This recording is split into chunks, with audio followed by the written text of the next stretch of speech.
Assalamualaikum warahmatullahi wabarakatuh. Salam sejahtera buat semuanya.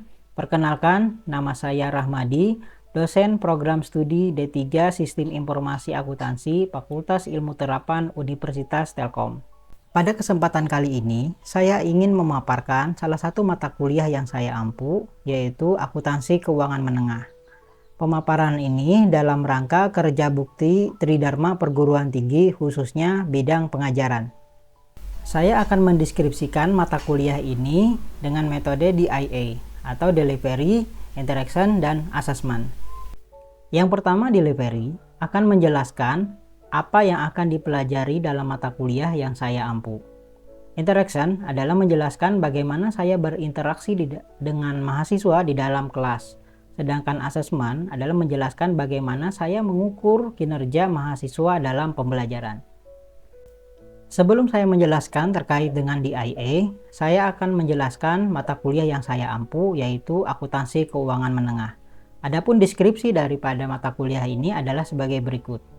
Mata kuliah ini adalah membahas mengenai kerangka dasar penyusunan laporan keuangan, ya, baik itu untuk perusahaan jasa, dagang maupun manufaktur, ya.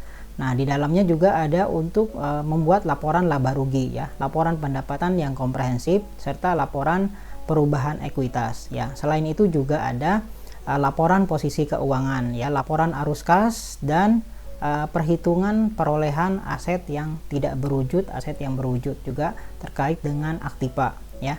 Nah, perhitungan perolehan saham, perhitungan dan pencatatan kewajiban jangka pendek dan jangka panjang berdasarkan standar akuntansi keuangan yang berlaku, dan mahasiswa menyelesaikan perhitungan-perhitungan ini menggunakan sistem informasi atau teknologi informasi, ya. Itu adalah deskripsi mata kuliahnya, dan mata kuliah akuntansi keuangan menengah ini akan ditempuh oleh mahasiswa pada semester 3. Sebelumnya mereka harus sudah menyelesaikan mata kuliah prinsip akuntansi 1 dan prinsip akuntansi 2. Bobot daripada mata kuliah ini adalah 4 SKS dengan proporsi teori 2 jam di kelas dan praktikum di laboratorium selama 3 jam, ya. Di sini ada PLO, Program Learning Outcome-nya, yaitu capaian pembelajaran lulusan dari program studi. Ada PLO 07, PLO 08, CLO nantinya akan mengikuti dari PLO ini. Di pertemuan pertama, mahasiswa akan mempelajari, ya, atau mahasiswa diharapkan mampu memahami kerangka dasar siklus akuntansi dan review daripada laporan keuangan. Ini sebagai lanjutan daripada mata kuliah sebelumnya, yaitu prinsip akuntansi. Materi yang akan dipelajari pada pertemuan ini adalah kerangka dasar siklus akuntansi, ya, dan review laporan keuangan. Tentunya di pertemuan pertama ini juga nanti akan ada kontrak perkuliahan, ya. Nah, yang kedua adalah minggu kedua CLO masih CLO 71. Ini deskripsi daripada sub CLO-nya adalah mahasiswa diharapkan atau mampu memahami perhitungan terkait dengan aset atau aktiva tetap yang berwujud, ya. Sedangkan minggu ketiga mahasiswa mampu melakukan perhitungan utang jangka pendek. Minggu keempat yang akan dipelajari mahasiswa adalah mahasiswa mampu untuk memahami perhitungan utang jangka panjang dan modal. Jadi ada tambahannya yaitu terkait dengan modal. Sedangkan minggu kelima ini adalah yang terakhir untuk CLO 71, yaitu mahasiswa mampu menjelaskan terkait dengan aset, utang jangka pendek, dan utang jangka panjang maupun modal, ya. Nah, baru setelah itu minggu ke-6 akan dilakukan asesmen, di mana materi asesmen ini akan diambil daripada CLO tadi. Lanjut masuk ke CLO 8.2, ada 3 bagian di sini, yaitu yang pertama mahasiswa mampu untuk menjelaskan pencatatan modal saham, ya, dividen dan laba per lembar saham. 8 ini mahasiswa mampu menjelaskan komponen laporan keuangan serta kelengkapan format laporan keuangan. Apa saja dalam laporan keuangan itu yang akan dipelajari oleh mahasiswa. Dan minggu ke-9 CLO 8.2 masih, yaitu mahasiswa mampu untuk menjelaskan tujuan dan teknik pengumpulan data untuk laporan keuangan dari transaksi apa saja sehingga laporan keuangan tersebut bisa utuh dibuat, ya. Nah, ini adalah CLO 8.2. Nah, CLO yang ketiga yang terakhir ini Yang pertama ini masuk minggu ke-11 ya, minggu ke-10 tadi adalah asesmen. Minggu ke-11 ini diharapkan mahasiswa mampu menjelaskan proses bisnis untuk penggunaan aplikasi Zahir ya. Nah, ke-12 ini mahasiswa mampu mengidentifikasi proses bisnis penjualan dan penilaian persediaan barang ya, terkait dengan kartu stok dan juga persediaan di gudang ya. Dan yang ke-14 dan ke-15 ini sama ya, ini adalah pemodelan bisnis dengan bisnis proses modeling ya. Nah, walaupun dalam prakteknya ini pertemuan 14 dan 15 kita akan lebih banyak praktikumnya untuk penggunaan aplikasi Zahir, sehingga pada minggu ke-16 asesmen terakhir adalah para mahasiswa sertifikasi untuk aplikasi Zahir ini, dan ketika mereka lulus mereka akan mendapatkan sertifikat penggunaan aplikasi Zahir ya. Adapun referensi pustaka yang akan digunakan dalam pembelajaran mata kuliah ini sebagai berikut, yaitu ada Intermediate Accounting ya, akuntansi keuangan menengah berdasarkan standar akuntansi keuangan terbaru ya. Dan yang ketiga adalah akuntansi keuangan berdasarkan SAK atau standar akuntansi keuangan yang berbasis IFRS ya. Adapun pustaka pendukung adalah modul praktikum dari aplikasi Zahir. Sekarang kita akan membahas bagian interaction, yaitu bagaimana saya berinteraksi dengan mahasiswa di kelas. Secara umum karena ini menggunakan metode OBE, ada beberapa hal metode yang saya gunakan dalam berinteraksi. Yang pertama itu project based learning, yaitu di mana mahasiswa mengerjakan project yang mensimulasikan dunia nyata dan juga menguji ya capaian pembelajaran. Jadi diberikan project-project untuk dikerjakan oleh mahasiswa, baik penjelasannya di dalam teori maupun pengerjaannya pada saat praktikum. Terus yang kedua adalah case based learning, yaitu pembelajaran yang berbasis studi kasus untuk mengembangkan analisis dan aplikasi teori. Sehingga pada case based learning ini memang benar-benar mahasiswa itu mengerjakan studi kasus yang bisa jadi real yang terjadi di perusahaan ataupun di dalam bisnis. Dan yang terakhir performance test atau demonstrasi, ini mahasiswa diminta untuk menunjukkan kompetensinya secara nyata ya, misalnya dalam menyusun laporan ya, presentasi, membuat aplikasi, dan yang terakhir untuk asesmen dan tugas besar adalah mereka sertifikasi aplikasi Zahir ya. Karena memang yang diharapkan ketika setelah mahasiswa ini selesai mata kuliah ini, mereka memiliki skill untuk penggunaan aplikasi akuntansi. Untuk mendukung interaksi di dalam kelas tadi, kita juga menggunakan platform WhatsApp Group, di mana di dalam WhatsApp Group ini kita tidak hanya menyampaikan berkomunikasi saja, tetapi juga berdiskusi terkait dengan materi-materi yang sudah disampaikan. Selain itu juga kita menggunakan LMS dari Telkom University, yaitu Selway. Di dalam LMS Selway ini, mahasiswa dapat melihat materi pembelajaran, dapat melihat juga rencana pembelajaran dalam satu semester. Selanjutnya untuk bagian asesmen, di mana saya akan mengukur kinerja mahasiswa dari pembelajaran ini diambil daripada CLO yang sudah disebutkan sebelumnya. Nah, perbedaan CLO ini juga berbeda dalam bentuk evaluasinya. Di dalam evaluasi ini ada tugas yang diberikan kepada mahasiswa. Tugas ini dikerjakan dalam kelompok. Ada praktikum 1, praktikum 2, dan praktikum 3. Ini adalah tugas praktikum yang diberikan juga. Dan yang ketiga adalah asesmen ya. Asesmen 1, asesmen 2, dan asesmen 3, dan serta juga tugas besar. Sehingga bobot secara keseluruhan dalam asesmen ini adalah 100%. Demikian 3 aspek yang telah saya sampaikan dari mata kuliah yang saya ampu, yaitu akuntansi keuangan menengah, mulai dari delivery, interaction, dan juga asesmen.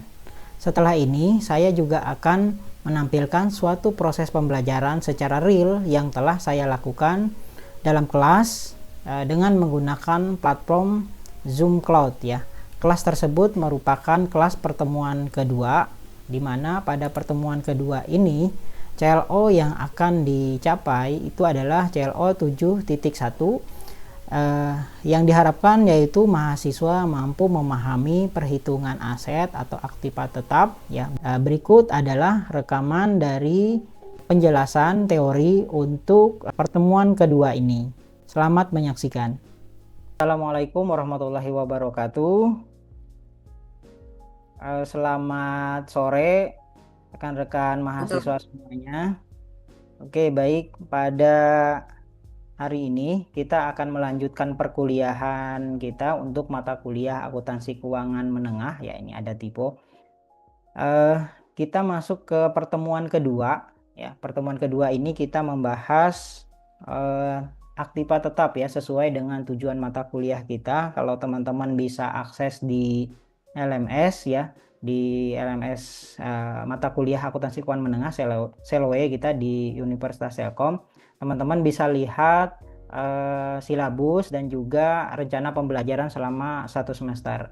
Nah, di pertemuan kedua ini kita akan membahas materi yaitu terkait dengan aktiva tetap.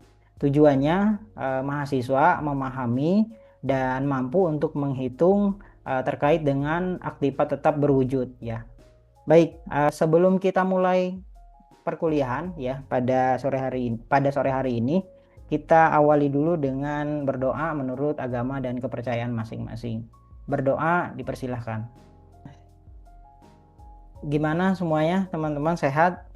Suara saya? Alhamdulillah sehat, Pak. Sehat, Pak. Oke, baik. Tadi kita sudah absensi ya. Nanti kalau ada yang baru bergabung, kita akan absensi lagi nanti di akhir perkuliahan. Oke, baik, langsung saja saya akan menjelaskan terkait dengan aktiva tetap. Ini adalah materi teori gitu ya. Nah, karena kita 4 SKS untuk mata kuliah ini teori, nanti akan dilanjutkan besok yaitu praktikum di laboratorium ya. Nah, dari sisi teori saya akan coba jelaskan, tapi sifatnya kita fleksibel saja. Kalau nanti di tengah-tengah saya menjelaskan ada yang mau ditanyakan, silahkan saja ya. Jadi nggak apa-apa dijeda gitu ya penjelasannya.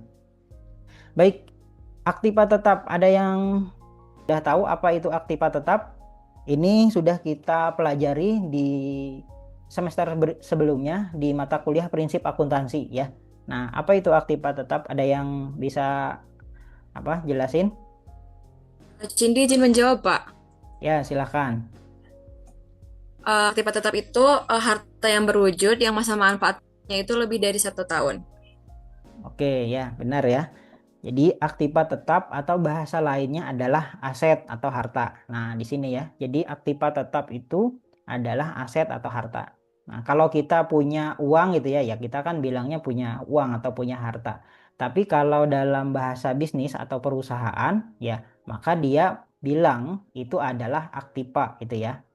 Nah, aktiva tetap itu apa? Di sini yang memiliki jangka waktu yang panjang ya. Dan aktiva itu digunakan untuk operasional perusahaan ya. Nah, waktu yang panjang ini adalah lebih daripada 1 tahun. Kalau 1 tahun atau apalagi 1 tahun kurang itu nanti disebut dengan aktiva lancar. Nah, di bawahnya.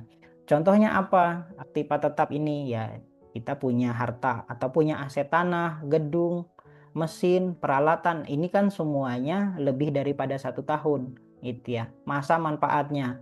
Ketika masa manfaatnya ini lebih daripada 1 tahun, maka disebut dengan aktiva tetap. Kalau aset tersebut masa manfaatnya kurang daripada 1 tahun, maka disebut dengan aktiva lancar gitu ya. Nah, ada yang bisa sebutin nggak contoh aktiva lancar itu apa? Saya izin menjawab, Pak. Oke, ya silahkan Habib. Aktiva lancar itu ada kas, piutang jangka pendek, magang, dan dibayar. Itu contohnya.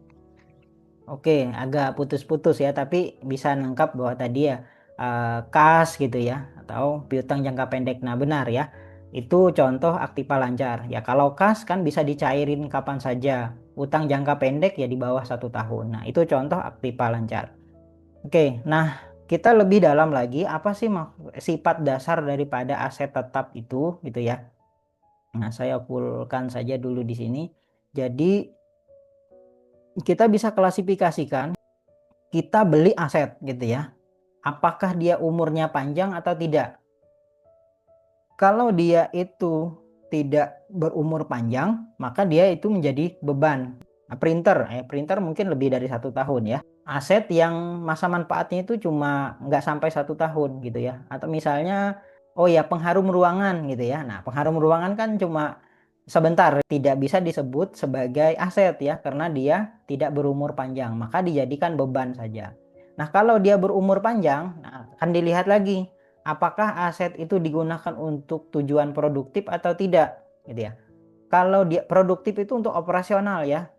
Nah, kalau dia untuk operasional tujuannya produktif, maka disebut dengan aset tetap. Kalau tidak, maka disebut investasi. Contohnya perusahaan beli tanah. Tanahnya ini tidak diapa-apain gitu ya. Akan dibangun gedung tanah itu 2 tahun lagi. Nah, artinya dalam 2 tahun itu kan tidak diapa-apain tanah itu. Pembelian tanah itu disebut sebagai investasi karena tidak digunakan tujuan produktif, hanya disimpan saja. Ya, digunakan 2 tahun lagi. Artinya dalam 2 tahun itu tanah disebut sebagai investasi saja, bukan sebagai aset tetap. Aset tetap itu kalau yang kita beli misalnya di kampus Jakarta di Halimun gitu ya, itu digunakan untuk operasional pengajaran, digunakan untuk kegiatan kampus, maka itu produktif, maka itu disebut sebagai aset tetap. Yang akan kita bahas ini memang ya secara teknis ya. Nah, bagaimana cara mendapatkan aktiva tetap tersebut? Nah, di sini secara umum dibagi jadi 6 saja. Misalnya pembelian tunai, ya beli secara cash maksudnya. Ya, ini jurnalnya tanah, misalnya kita beli ya tanah pada kas. Pembelian cash secara tunai, beli mobil, beli gedung gitu ya. Beli ya tadi harta atau benda yang masa manfaatnya lebih daripada 1 tahun. Itu pembelian tunai. Terus pembelian lumsum ya. Pembelian lumsum itu pembelian secara gabungan. Nanti kita jelaskan lebih detail lagi ya. Terus perolehan melalui pertukaran. Nah, kita punya aset ditukar dengan aset yang lain. Nah, ini ditukar gitu ya. Terus pembelian angsuran. Nah, tadi kalau pembelian tunai, kalau ini pembelian secara angsuran.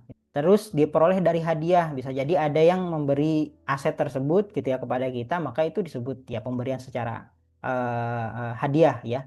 Atau aset tersebut bisa dibuat sendiri, tadi contoh tanah gitu ya, kita beli tanah saja, akan dibangun gedung gitu. Nah, ketika nanti jadi gedung, nah, gedung itu kan menjadi aset. Dari mana mendapatkan gedung itu? Dari membuat sendiri gitu ya. Nah, itu yang akan nanti kita praktikum akan membahas ini, makanya kita akan jelaskan sedikit saja terkait dengan teorinya gitu ya. Pertama ini pembelian tunai. Nah, saya rasa sih ini tidak tidak banyak ya pembahasannya. Pembelian tunai secara cash kita sudah paham. Jadi akan tetapi yang perlu dipahami ketika pembelian tunai ini, yang dicatat itu, yang dimasukkan ke dalam pembukuan itu tidak hanya harga beli tapi juga harga perolehan ya. Kalau gini contohnya, teman-teman sering belanja online kan ya? Belanja di Shopee, belanja di Tokopedia, pernah kan ya? Pernah, Pak. Oke, nah misalnya mau beli tas gitu ya. Oke, tas harganya 300.000. Pas masukin keranjang, pas mau check out, harganya tetap 300.000 nggak? Kalau tidak ada diskon, biasanya nambah harganya ya. Tidak 300.000 lagi, bisa jadi 320.000. Lah kok tadi harganya 300, sekarang 320. Oh, ternyata ada biaya ongkir gitu ya. Terus ada biaya administrasi gitu ya. Atau bisa jadi ada pajaknya. Nah, jadi 300.000 itu adalah harga barangnya, 320 itu adalah harga perolehan. Nah, kalau kita pembelian tunai, walaupun harganya 300.000, tetap nanti kita akan catat 320 gitu ya. 320 ini adalah termasuk dengan harga harga biaya-biaya yang lain, maka kita sebut dengan harga perolehan gitu ya.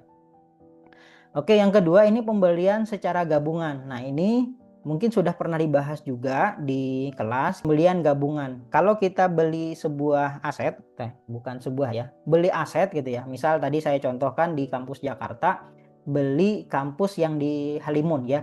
Nah, belinya itu bukan hanya gedungnya, tapi juga termasuk tanahnya gitu ya, termasuk peralatan yang di dalamnya, mesinnya. Itu kita beli kan semuanya gitu ya, ya gedungnya, ya tanahnya, ya mesinnya. Nah, akan tetapi ketika kita beli kan tidak dipisah. Harga gedungnya berapa, harga tanahnya berapa, harga mesinnya berapa. Kita beli secara utuh semuanya. Nah, ini contoh ya. Kita beli ini harganya 75 juta gitu ya. Contoh aja nih ya. Ya, 75 juta. Maka kalau kita sudah beli itu, maka kita harus tahu harga taksirannya, harga pasar. Harga pasar dari gedung itu berapa sih di sekitaran situ gitu ya, atau di wilayah Jakarta. Harga tanah berapa per meternya, harga mesin ini dihargai berapa. Tentu untuk menaksir ini perlu orang yang memang memiliki kompetensi di sana, tidak asal juga. Nah, setelah ditaksir ternyata harga gedung itu 35 juta, harga tanah 45, harga mesin 20. Kalau ditotalkan ini jadi 100 juta. Ya, padahal kita beli tadi harganya 75 juta. Maka kita harus menghitung harga perolehan setiap aktiva itu. Nah, ini saya contohkan dua saja ya. Di sini tanah sama mesin. Nah, teman-teman bisa hitung sendiri nanti untuk yang gedungnya. Tanah ini kita harga pasarnya berapa gitu ya. Misalnya tanah tadi ya, kan kita nggak tahu ya, kita kan belinya tadi gabungan ya, lumsum tadi. Harga tanah, harga pasarnya 45 juta ya, dibagi dengan total gitu ya. Total harga tadi kan 100 juta. Nah, dikali dengan harga perolehan 75 juta.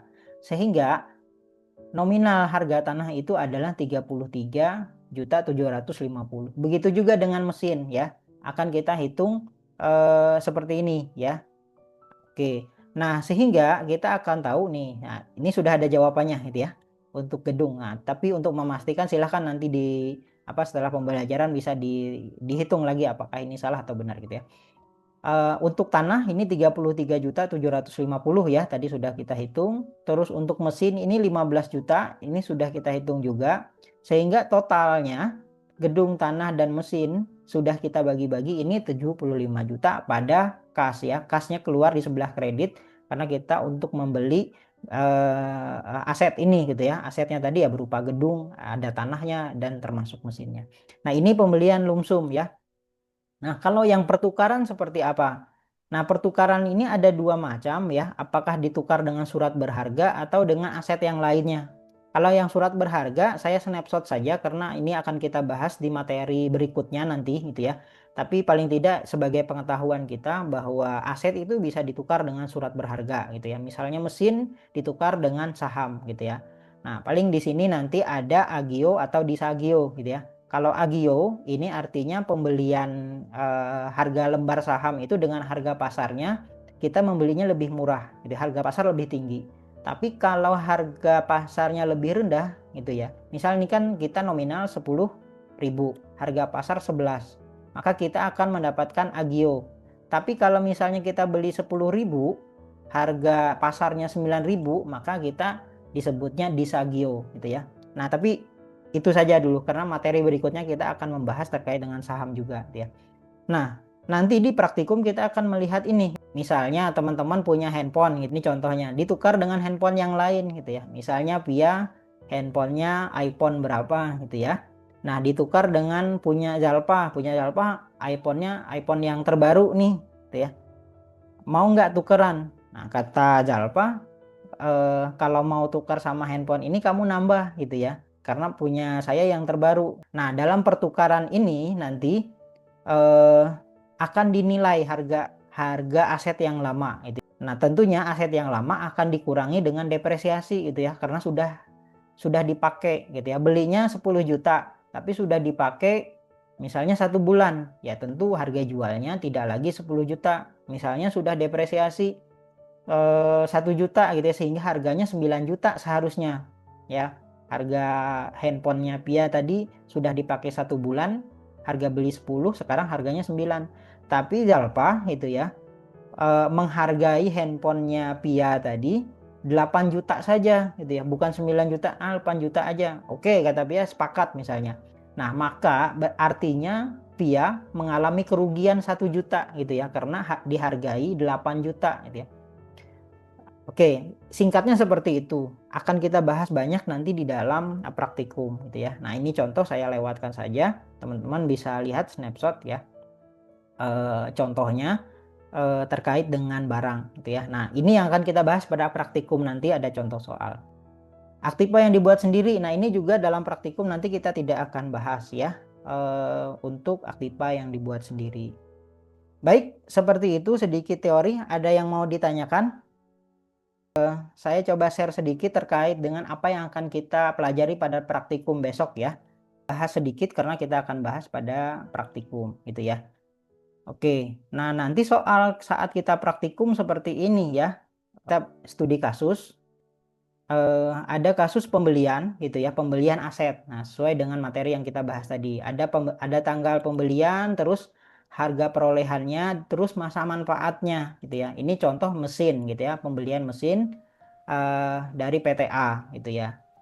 Kita akan buat jurnalnya pembelian mesin ini, berarti mesin pada kas ya. Tahu soal seperti ini, kita akan hitung depresiasinya. Nah, depresiasi nanti kita akan coba berbagai macam metode ya, tapi tidak semuanya.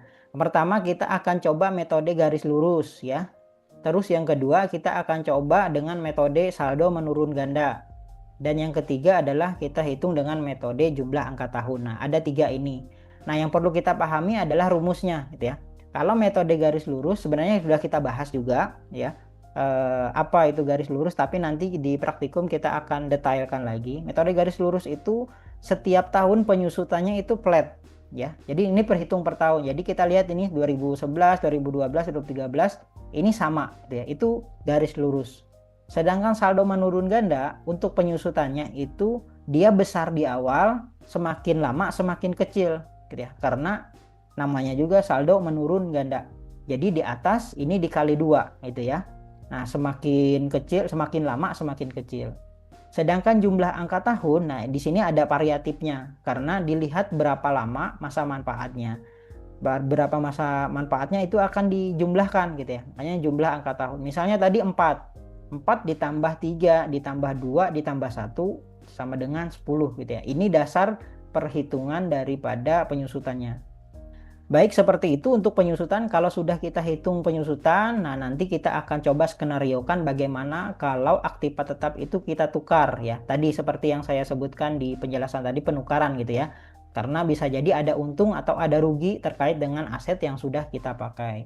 Ada tugas nih, ini tugas praktikumnya. Nah, ini saya sudah kerjakan bagian yang A gitu ya.